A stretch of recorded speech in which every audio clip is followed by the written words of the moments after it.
सोचने की बात है, जब खानदान के मामलात अदालतों में फंस जाते हैं तो जिंदगी कैसे रुक सी जाती है। आज हम पंजाब के एक ऐसे कानून पर बात करेंगे जिसने इसी सवाल का जवाब देने की कोशिश की और सच में हजारों खानदानों की तकदीर को एक नई सिमत दी। अच्छा, कानून की गहराई में जाने से पहले एक लम्हे के लिए रुककर सोचते हैं, उन खानदानों पर क्या गुजरती होगी जिनके केस सालों तक अदालतों में लटके रहते हैं। देखें, इंसाफ में ताख़ीर का मतलब सिर्फ वक्त का ज़िया नहीं होता, ये उम्मीदों का, रिश्तों का और मुस्तकबिल का नुकसान होता है।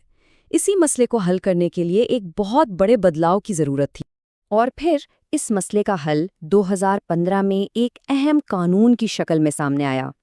ये कोई छोटी मोटी तब्दीलियां नहीं थीं, बल्कि ये पूरे सिस्टम को इसकी बुनियादों से बदलने की एक बहुत बड़ी कोशिश थी। तो आज हम क्या क्या देखने वाले हैं? सबसे पहले हम फैमिली कोर्ट्स में होने वाली बड़ी तब्दीलियों पर नज़र डालेंगे। फिर बात करेंगे कि कैसे इंसाफ की रफ्तार को तेज़ किया गया। उसके बाद देखेंगे कि माली तहफ़्फ़ुज़ को कैसे यकीनी बनाया गया और अदालतों को कौन से नए इख्तियारात मिले। और हाँ, सबसे आखिर में ये जानेंगे कि इन सब का आम लोगों की ज़िंदगी पर असल में असर क्या पड़ा। तो सवाल ये है कि आखिर इस बड़ी तब्दीली की ज़रूरत ही क्यों पड़ी? बात यह है कि पुराने सिस्टम में केस सालों साल चलते रहते थे। इंसाफ तो बहुत दूर की बात थी, कई बार तो नान नफ़का यानी बुनियादी खर्चा मिलना भी एक ख्वाब बन जाता था। तो यह बिल्कुल साफ था कि एक बड़े कानूनी ओवरहॉल की सख्त ज़रूरत है। तो आइए सबसे पहले इस मसले पर आते हैं जो शायद सबसे ज़्यादा तकलीफ दे था, यानी ताख़ीर। इस कानून ने अदालती कार्रवाई की इस सुस्त रफ्तार को तेज़ करने के लिए आखिर क्या किया? जवाब था वक्त की सख्त पाबंदी। इस कानून ने अब हर कदम के लिए एक टाइमलाइन सेट कर दी। मतलब केस फाइल होने के सिर्फ 2 दिन के अंदर नोटिस भेजना लाजमी है, दूसरे फरीक को 15 दिन के अंदर पेश होना होगा और सबसे बड़ी तब्दीली, अपना तहरीरी जवाब पहली ही तारीख पर देना होगा, जिसमें सिर्फ एक बार 15 दिन की मोहलत मिल सकती है, बस। और ये कोई छोटी मोटी तब्दीली नहीं थी। पहले जहां ताख़ीर के लिए कई बहाने बनाए जा सकते थे, अब कानून बिल्कुल साफ कहता है, अगर वक्त पर तहरीरी जवाब जमा नहीं कराया तो दिफा का हक ही खत्म हो जाएगा। ये एक इनकलाबी कदम था जिसका मकसद गैर ज़रूरी ताख़ीर को जड़ से उखाड़ना था। इस कानून ने तलाक के मुकदमात में भी एक बहुत बड़ी रुकावट को हटा दिया।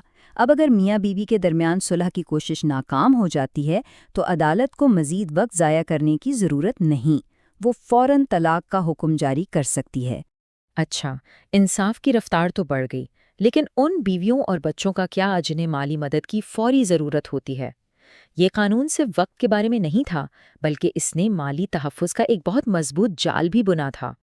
ये जो 10% का हिस्सा है ना, ये अपने अंदर एक बहुत बड़ी कहानी रखता है। अब अगर अदालत कोई और शरह तय ना करे तो बीवी बच्चों के खर्चे की रकम में हर साल खुद ब खुद 10% का इजाफा हो जाएगा।